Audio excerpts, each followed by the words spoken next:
Hey everyone, Al Fragnoli, League of Leaders. We've got a very special guest with us today, Maikel Bailey. Maikel is a leadership coach with Intelligent Leadership Executive Coaching, ILEC. Maikel, thanks so much for coming on with us. Oh, Al, it's great. It's good to be. Thank you. I appreciate the honor and the opportunity to get in here and talk to your people and spend some time with you as well. So thanks so much. Absolutely. Well, looking forward to picking your brain a little bit on some leadership questions that I have for you. So the first is let's talk a little bit on why it is so critically important, Maikel, for companies to invest in leadership within their management team or within their people in general. We want to see companies invest in their people. Why is it so important? This is a great question. I've got a couple of analogies or way to take a look at this.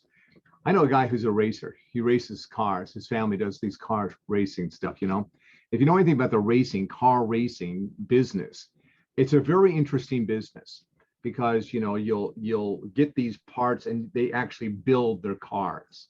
That's what they do. They get the engines, the transmissions, the drivetrains, the chassis, the frames, and all that kind of stuff. So they may get a kind of standard car in some way. They get something but then they start yanking out the engine, or they start rebuilding the engine, or they put a different transmission into it. They'll change the suspension on it. They'll do all this stuff, right? Now they already got a pretty good car to start out with, but they don't want to have a pretty good car. They want to have the best competitive car that they can possibly get. And so when people hire leaders or people a person in the organization is promoted to a new level, do you want that man or woman to be, what it is that they brought to it? Or do you want the best person possible? I mean, just think about that. We've interviewed a lot of people and, we did all the stuff that we're supposed to and all that blah, blah, blah.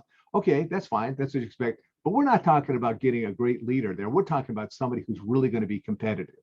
Somebody that's going to really help your organization, your people, your team. So if you want the best, you're going to have to take some time to take that great little chassis that you've got there in that car to make it competitive in the race and make it even better. That's why you invest, to get the very best out of what it is that you have there. Now, that's one way to look at it. Just because you got somebody who's really good, why would you stop investing? Why would you stop putting into that particular individual to bring out the very best for the benefit of your organization? Now, let's take another look at it. You get, let's say you're an MBA. You own an MBA, right?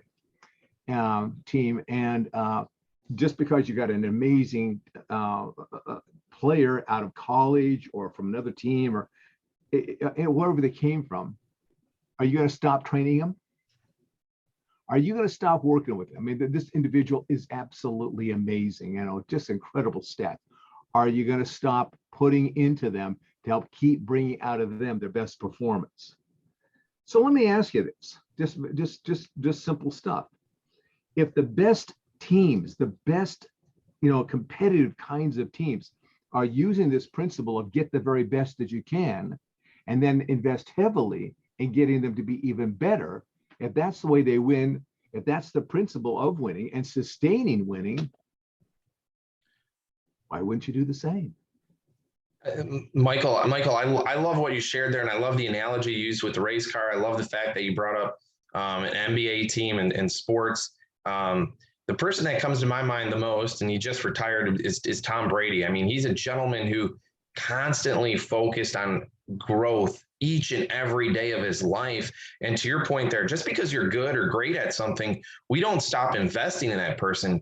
We got to keep constantly making sure that those people are growing, right? We can never stop learning each and every single day of our lives. So I love some of the things that you mentioned and the analogy that you shared right there. It is really critical. Didn't Brady go back every year and visit with his high school coach? I'm not sure about that story, but one thing that I love about Tom Brady is in the off season, when most people are out having fun, he goes to his home in Montana, brings a couple of his wide receivers, and he goes there for 2 or 3 weeks, and he's got a detailed schedule for each and every single day on what's going to happen. And most people don't live their life like that. And that's why most people aren't Tom Brady, or they're not the greatest at their profession or what they do, but we certainly should all strive to be the best that we possibly can, and it takes hard work, discipline, commitment, and we constantly have to focus on improving each and every day of our lives. You know, Michael, I often think that a lot of companies struggle with leadership development with some of their management staff, especially with maybe even first time managers, right? So when we see somebody gets promoted into a specific management role, they're typically getting pulled because they're the best at whatever it is they previously did, right? Whether it be sales or marketing or IT, whatever they were doing, they were the best in their department. So they got pushed into management. Nothing wrong with that. But if a company's not investing in their development and growth, they're not going to know how to lead people. They're used to pushing themselves to want to be successful, but now it's different. They got to worry about a team that they're leading, and if the company doesn't invest in them, they're going to be left behind, and it's going to affect that company in a very negative way. Yeah, that's very true, because leadership is a different set of skills. You can be really competent at whatever it is that you do, whether it's in sales or IT or whatever it is. But once you move yourself into, or you get moved into a leadership position, there's a whole new set of skills. It's kind of like somebody who's really good, works for the telephone company, right? And this individual is really good at putting poles in the ground.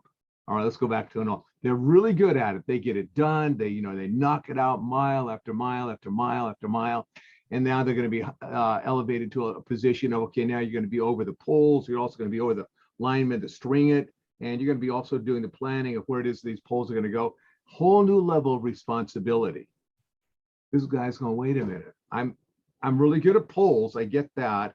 But now you want me to understand this, this, and this, and this, and lead a team that does all that kind of stuff. Man, that's a whole other deal. That's a whole other world. And it really is. When you really get down to it, what those people are doing, because the leadership itself, let's talk about that. The leadership itself is out of touch. Mm-hmm. They really don't know what it takes to make that job work, that position work. They're just kind of saying, well, let's get this person, let's get that person. So it's really a failure of leadership and understanding their own business and understanding the real how production really happens, how results are really created. So what they do, unfortunately, is they set people up to fail. It's kind of like throwing spaghetti against the wall. Let's see who sticks. And something like wasn't there a poll recently or a survey done recently that 48% of millennials who've been moved into, and I'll bet you this number has actually gone up, Al. Like 48% of millennials have been moved into leadership position. Number one, don't feel like they've been properly prepared and don't feel like they're getting the training that they need now once they are in the position. And again, it really comes down to this idea of sometimes we think we're supposed to know something. And it's just not true. Unless we've been trained or raised in that kind of a situation, there's a lot of stuff we frankly don't know. So then we get into this imposter syndrome. Now we're covering. Now we're pretending. We're acting like we think that we should be able to do this. I was talking to somebody about this just the other day. I was saying, well, what about we're talking about leadership training and on and on. Says, well, the problem is if I'm getting some sort of leadership development from a coach like that, isn't that like, in fact, saying that I'm really not very good at it? I said, you don't understand how leadership works. These people who are the C-suite, they are getting training all of the time. They're going to seminars, they're going to conferences, they're the ones who are the serious ones. They are bringing in their coach, their executive coach to work with them. They often are paying for it themselves because they want to make sure that they're on top of the game, because it's become so hard, so competitive, so incredibly challenging these days that if you don't get that help, it doesn't take much for you to get buried. And buried fast and not even know what happened. That's the truth. So, Michael, you mentioned something about millennials, 48% of them feeling that they haven't been trained to be good managers and effective leaders, right? And so that statistic scares me. And it scares me because that's 1 out of 2 people, essentially. And when we see that sort of statistic happening, when people don't feel that they're being taught how to lead and do a good job at their current role, they're going to leave. And we see that with the great resignation, right? People are leaving in droves right now. And when companies lose good, talented people, they might go to a competitor, regardless, wherever they end up, they're losing a great person that could have taken their organization to the next level. So you mentioned that statistic, and that just stuck out to me right there. That scares me a little bit that it's that high. And to your point, it's probably even higher now, and it's getting worse and worse, right? So we really have to invest in our leaders to ensure that they're able to learn effective strategies on how to inspire their team to achieve great things. You also talked about leaders needing a certain set of skills that's different from their previous role that they may have been successful in. So why don't we jump to the next topic and talk a little bit about some of those characteristics, some of those traits that leaders must have in order to achieve success. That's good. That's excellent. Number one, I found that leaders have a natural ability to create a sense of vision and direction about where they want to take their team, they want to take the department, where they want to take the company. It's something that they've developed. They can just see where I'm taking in the information. I've looked out there, what's going on. I know what's happening in our company. I know what's going on with our competitors. And now I'm seeing a vision. And so with that vision, they got to have a sense of real passion. This is what I want to do. I'm really, it's something I think almost kind of possesses them. Like they're thinking about it all the time. They're looking at it. There's something that strongly motivates them. You've also got to have that ability to connect with other people, just create relationships, be able to talk to people, find out where they're coming from, what they're thinking, get, the input from them, and also then share what's going on to create a sense of connection, sense of synergy. And then they've got to have that ability to sell what it is that they want to do. They've got to be able to convince people, this is where we're going, this is what we need to do, these are the changes that we need to make. And so in that process, what they're doing some really interesting things. One of the things as they do that, and they have those discussions with other people, they are on the lookout for who's going to be on my executive team. Who are the people that I can trust? Who are the people that I can bring in and I can set up in these different departments to make sure that what I'm communicating is going to them and that they're communicating that to the rest of the company. I need to know those people. They got special skills that I don't necessarily have. I'm really good at the vision stuff, the persuasion stuff, the money stuff, and all those kinds of things, but I need people to be in there with me. So that's when they're building their team. The other thing is they do that is they're also building their culture. I mean, when you really get down to it, it's a very simple thing. Whoever is the head of the company, they are the culture. Just want to understand that your main leader, your president, your CEO, they are the culture. They don't just set the tone for the culture. They are the culture. That's how that works.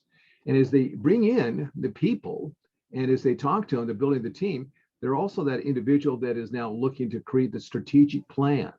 They've got to have that ability to see what's out there, what are the resources, what are the opportunities, and to create that into a real plan of action. That's what they've got to be able to do. And so as they build the team, as they communicate and they share the vision, they're setting the culture, they're getting all these things together to really go into work, to go into force and focus. And of course, they got to be really good at numbers. They're going to know how to create the budget, how to allocate. They're going to be really good at those kinds of things. So take a look at that. In all honesty, nobody is born that way, Al. That's true. That's true. But we could all learn to be phenomenal leaders, right? We Absolutely. can all learn. That's the beauty of it. Maikel, you mentioned a couple of key things. You said culture several times. Culture is critically important to companies, right? I mean, it's amazing how important culture is, and it goes deeper than just a mission and vision statement that the company has, right? It's got everybody needs to feel that they're a part of that organization. The leader has to be genuine, humble individual. We got to make it feel like a family type environment. Culture is critical because there's tons of people, again, when we talked about the great resignation a minute ago, tons of people are leaving because of a lack of culture, right? And that's a dangerous thing to have happen. You mentioned building relationships. I love the fact that you mentioned that, Maikel, because to me, a leader can have passion, vision, all these amazing qualities, be great at numbers and be able to budget a balance sheet, whatever it is that they need to.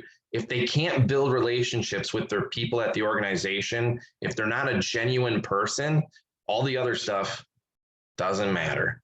So I think that it starts with building the relationships and that trust that the people will have in you, and then the passion, the vision, all that stuff will align perfectly within an organization. Yeah.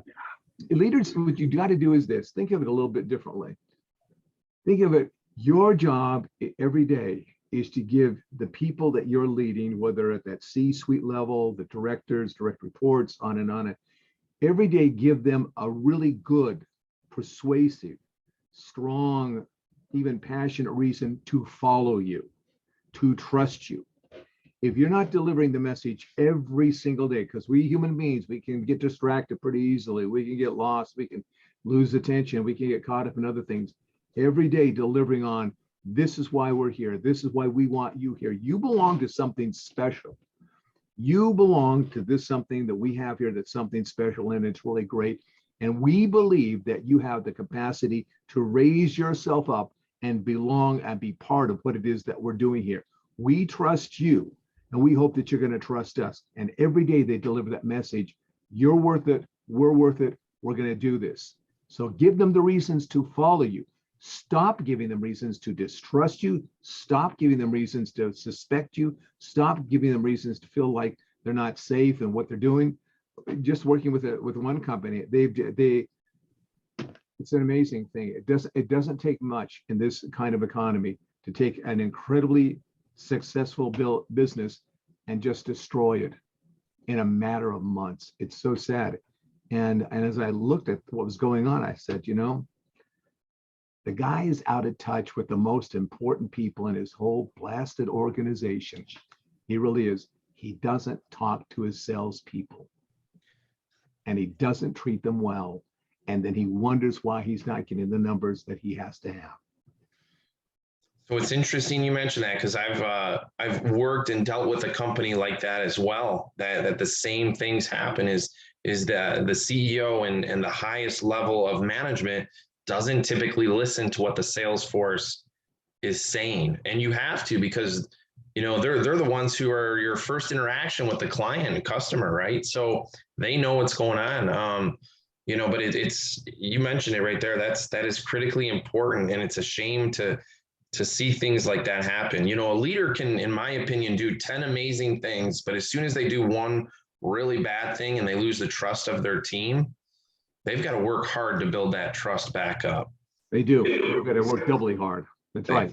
That's exactly right. Absolutely do. You know, I read something not too long ago, and I thought it was really interesting, Maikel. I'll kind of leave it on this note, but you mentioned how leaders have to lead and inspire their people, and they've got tons of things going on, but they can't forget that the most important thing is to lead their people.